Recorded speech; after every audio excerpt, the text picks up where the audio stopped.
अस्सलाम वालेकुम। आज का हमारा टॉपिक है insert to rational numbers between.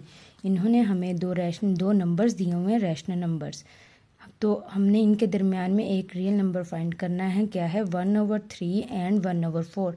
इन्होंने दो रैशनल नंबर्स दिए हुए हैं, इनके दरमियान वाली वैल्यू हमने फाइंड करनी है। दरमियान वाली वैल्यू फाइंड करने का सबसे अच्छा मेथड ये है कि आप लोगों ने पहले इनकी फर्स्ट एवरेज फाइंड कर लेनी है, फिर उसको क्या करना है, मल्टीप्लाई कर देना है 1/2 से। फर्स्ट एवरेज फाइंड करने के लिए हम क्या करते हैं, इन दोनों को प्लस कर लेते हैं। 1/3 प्लस 1/4, जब हम इसको प्लस करते हैं तो आंसर क्या आएगा? अगर आपके पास कैलकुलेटर है तो आप डायरेक्ट इसको कर सकते हैं। 1/3 प्लस 1/4, तो आपके पास डायरेक्ट ये आंसर आ जाएगा 7/24। अगर नहीं आया है कैलकुलेटर तो हम पहले इनका एलसीएम लेंगे। 4 3 ज़ार 12 आ गया, और 4 1 ज़ार 4, 3 1 ज़ार 3।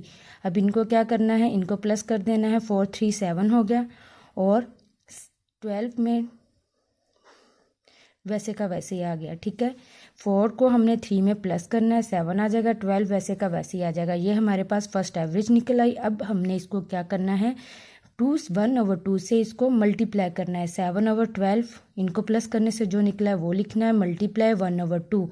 जब 1/2 को इससे मल्टीप्लाई करेंगे, सम 7 1 ज़ार 7 आ जाता है। 12 को जब हम 2 के साथ करेंगे तो क्या आ जाएगा, 24। ये हमारे पास क्या आ गया, इन दोनों के दरमियान में फर्स्ट वैल्यू आ गई। फॉर एग्जाम्पल, अब हम उन्होंने कहा है 2 वैल्यूज़ फाइंड करनी है, एक वैल्यू निकल आई, तो अब हमने सेकंड वाली वैल्यू फाइंड करनी है। सेकंड वाली ये देखें, अब ये एक लाइन है हमारे पास। ठीक है, एक है 1/3 और ये इधर आ गया 1/4। हमने ये दरमियान वाली फाइंड कर ली 7/25। अब 7/25 और 1/4 के दरमियान में जो एक और होगी वो भी वैल्यू हमने क्या करनी है, फाइंड करनी है। तो सेकंड के लिए वही, अब हमने इन दोनों को प्लस करना है। 7/24 प्लस 1/4। जब इसको हम प्लस करेंगे तो इनका अगेन एलसीएम लेना है। एलसीएम लेते हैं तो जो बड़ी होती है वो लिख देते हैं। एलसीएम लेने का ये फार्मूला होता है, अगर 2 वैल्यूज़ हों एक ही टेबल में आ रही हों तो जो बड़ी होती है वो लिखते हैं, और फिर इसको क्या करेंगे, 7 वैसे का वैसे ही, फिर 4 1 ज़ार 4, 4 6 ज़ार 24, 6 1 ज़ार 6 वैसे ही आ जाएगा। 7 और 6 को हम प्लस करेंगे, 13/24। अगर आपको एलसीएम लेना नहीं आता तो मेरी एक अलग से इसकी एलसीएम की वो वीडियो है, वो आप देख सकते हैं।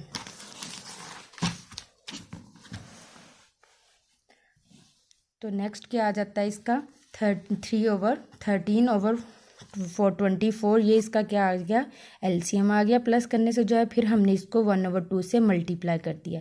1/2 जब हम मल्टीप्लाई करते हैं, 13 1 ज़ार 13, 24 2 ज़ार 48। ये इसका क्या आ गया, सेकंड वाला वो आ गया नंबर। नेक्स्ट क्वेश्चन क्या है, नेक्स्ट क्वेश्चन है 3 और 4। अब 3 और 4 को कैसे करना है, वो भी इसी तरह होगा। 3, इन दोनों को पहले हम प्लस करेंगे। ठीक है, अब ये तो सिंपल है, ये तो सिंपल ही होगा क्योंकि इसके नीचे तो कुछ भी नहीं है। इसके नीचे 1 है और इसके नीचे भी क्या है, 1 है।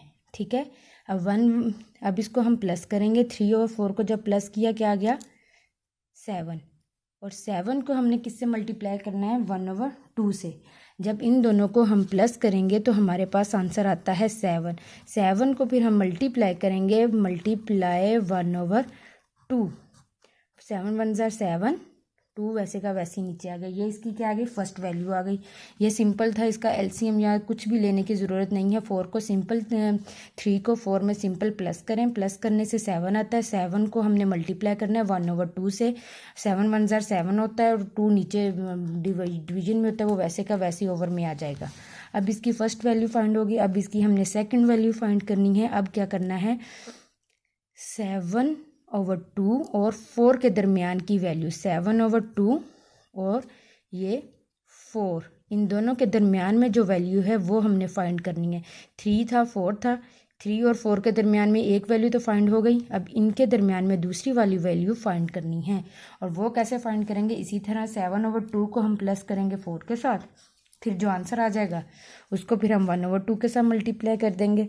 अब ये क्या है, इधर 1 है तो इसका एलसीएम 2 1 ज़ार 2, एलसीएम क्या आ गया, 2। 7 वैसे का वैसे ही आ जाएगा, 2 4 ज़ार 8, 8 आ गया, ठीक है, क्योंकि 1 है, 1 से 2 को 1 पे डिवाइड किया 2 ही आता है, फिर इसको ऊपर क्या कर दिया, मल्टीप्लाई कर दिया। अब क्या आंसर आ गया, 15/2। 15/2 को फिर हम क्या करेंगे, 1/2 से मल्टीप्लाई कर देंगे। 15/2 मल्टीप्लाई बाय 1/2। इन दोनों को जब हम 15 1 ज़ार 15 आ गया, 2 2 ज़ार 4 आ गया। इसकी सेकंड वैल्यू क्या आ गई, 15/4। नेक्स्ट इसका क्वेश्चन नंबर 3। क्वेश्चन नंबर 3 भी इसका वही है, एलसीएम वाला है। अगर आपको एलसीएम लेना आता है तो अच्छी बात है। ये देखें, इसमें क्या है, 3/5 एंड 4/5।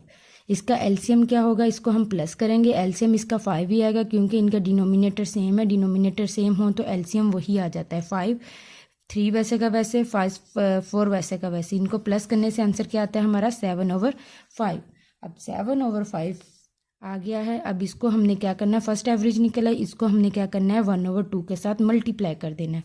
7 1 ज़ार 7, 5 2 ज़ार 10। इसकी क्या वैल्यू आ गई, 2 7/10। सेकंड वैल्यू इसकी अब हमने फाइंड करनी है। फर्स्ट वैल्यू इसकी आ गई हमारे पास 7/10। अब इसकी सेकंड वैल्यू फाइंड करने के लिए हम फिर इसको प्लस करेंगे लास्ट वाली वैल्यू के साथ। लास्ट वाली थी 4/5। 4/5 के साथ हम प्लस करेंगे। जैसे मैंने आपको बताया था, एलसीएम जो होता है, अगर दोनों नीचे वाले जो डिनोमिनेटर हैं एक ही टेबल में आ रहे हों तो जो बड़ा होता है वो हम लिखते हैं। 10 आ गया, 10 के साथ 10 कट गया, 7 वैसे का वैसे ही, 5 1 ज़ार 5, 5 2 ज़ार 10। 2 को फिर हम मल्टीप्लाई करेंगे 4 के साथ, 2 2 ज़ार 4, 2 ज़ार 8, 8 इसका आंसर आ गया। अब 7 और 8 को प्लस करने से क्या आता है, 15। 15 लिख दिया, फिर नीचे क्या लिखना है हमने, 10, इसका जो डिनोमिनेटर होगा, ठीक है। अब हमने क्या करना है, 15/10 इसका फर्स्ट एवरेज आ गई, इसको हमने किससे मल्टीप्लाई करना है, 1/2 के साथ। जब हम इसे 1/2 के साथ मल्टीप्लाई करेंगे, 15 1 ज़ार 15 आ गया, और 10 2 ज़ार 20, तो 20 इसका क्या आ गया, आंसर आ गया। अगर दो नंबर दिए गए हों तो उन्होंने कहा हो कि अगर आप इसके दरमियान वाला, एक नंबर ये हो, दो नंबर दिए हुए, एक नंबर ये और दूसरा नंबर ये, उन्होंने अगर कहा हो कि इनके दरमियान वाला फाइंड करें, तो आपने पहले क्या करना है, इन दोनों नंबर्स को प्लस करना है, फिर उसका जो आंसर आएगा उसको हमने मल्टीप्लाई करना है 1/2 के साथ। बस आपने ये एक मेथड इसका याद रखना है, तो बाकी आपका सारा सोल्व हो जाएगा। कोई भी नंबर है तो उसको फाइंड करने के लिए पहले हमने उनको प्लस करना है, जो आंसर आएगा उसको हमने 1/2 के साथ मल्टीप्लाई कर देना है, तो आपका आंसर मिल जाएगा। ओके, थैंक यू, अल्लाह हाफिज़। उम्मीद है कि आपको इस लेक्चर की समझ आई होगी।